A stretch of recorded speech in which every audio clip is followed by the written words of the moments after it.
Stephanie 9 was last seen walking along Highway 93 in Challis after bowling with her friends in October of 1993. There are two different accounts on where Stephanie was heading after leaving the bowling alley, but one thing we know for sure is she never made it home that night, and authorities believe she was abducted against her will, and her case remains unsolved. It's our 24th week, and we are still in Idaho. Stephanie was the oldest of 4 sisters and was described as a tomboy and was part of a youth bowling league and enjoyed hunting and fishing with her father.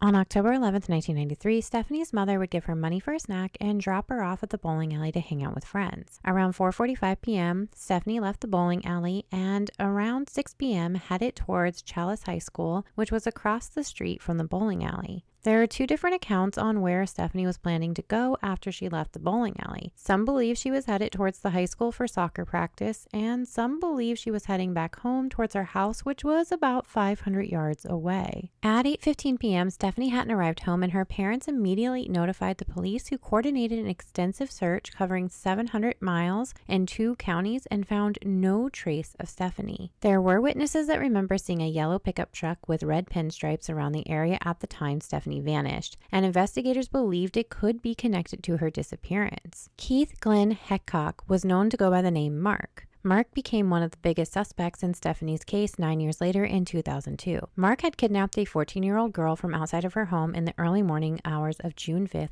2002. The young girl was able to escape later that afternoon when Mark went to work, leaving her chained to his bed in his home. When investigators arrived attempting to arrest Mark, he fled in his vehicle, leading them on a 40-mile high-speed chase that ended on a dead-end road in Big Hole Mountains. When he was approached by officers, he shot and killed a police dog, shot and wounded one officer, and then turned the gun on himself. When investigators dug into Mark's past, they learned that he owned a yellow pickup truck and was in Challis when Stephanie disappeared on a hunting weekend trip.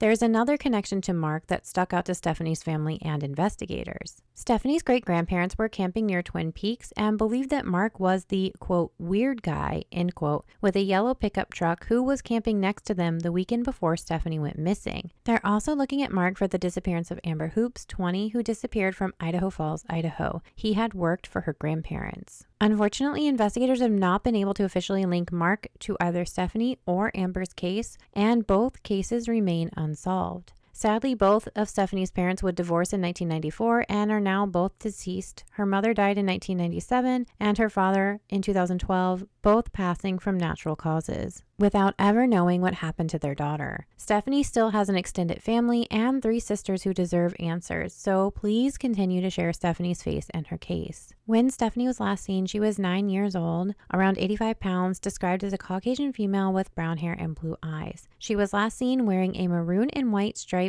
sweatshirt with the word "Gimme" on it on the front, and white maroon sweatpants and maroon and white shoes. Stephanie has a cowlick on the right side of her hairline and a scar on her right eye. Her hair is very thick and curly, and her face is freckled. She has a space between her 2 upper front teeth, and some agency spells Stephanie's middle name incorrectly. Her nickname is Steffi. If you have any information on Stephanie's disappearance, you are asked to call the Custer County Sheriff's Office at 208-879-2232. Please continue to share Stephanie's face and her case in hopes that we can bring her home to her 3 sisters. Thank you so much for taking the time to get to know Stephanie today, and don't forget, when you see those missing and murdered posts on social media, hit like and share, because every time we share a face, we do get closer to solving a case, and I will see you all back here tomorrow for another day in Idaho.